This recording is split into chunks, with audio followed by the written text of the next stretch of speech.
Welcome back, guys. Today I'm going to be showing you guys how to download custom LUTs to your Sony FX30. This also works with the Sony FX3. Let's get right into it.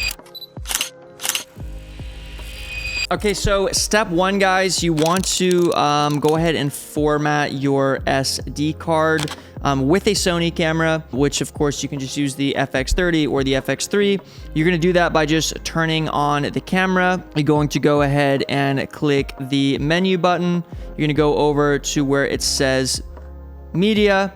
You're going to go over to the red portion where it says media, go over to format, and then just go ahead and format slot 1 or slot 2, whichever one it's in. And then that's just going to download the Sony files that you need on the SD card to then go ahead and drop in the LUTs. Okay, guys, so now that you have formatted your SD card, step 2 is that we're going to go ahead and put that SD card into the computer, which I've done now. Okay, we're going to open up this folder. We're going to open up privates, and then you're going to click on Sony. Okay, and then open up this little tab that's Pro, and then it's going to say LUT right here.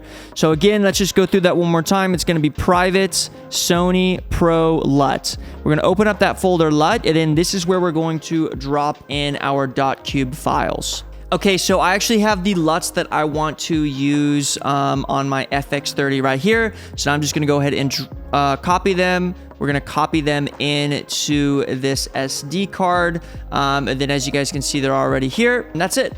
And then now we're just going to go ahead and eject the SD card, and I will meet you guys in on the camera. Okay, so step 3 is going to be go ahead and turn on this camera. And then we're going to go ahead and stick this SD card. Now we're going to navigate the menu, and we're going to go to the exposure and the color, which is going to be this tab right over here. It's going to look a little purplish right here, or pink. And then we're going to come down to number 5, which is going to be color tone. And we're going to click on manage user LUTs. Okay. Now you're going to have a place where you can click import-edit. We're going to click that. And then we're just going to start importing these one by one, okay? So I'm going to do that for LUT for user 1. It's going to just go ahead and do that. I'm going to go to user 2, media slot 1, go down to the second one. Okay, got it. All right, and then we're going to go down to the third one. And you're just going to do this and repeat this process for all of the LUTs that you want to input. 1, 2, 3, 4, there we go.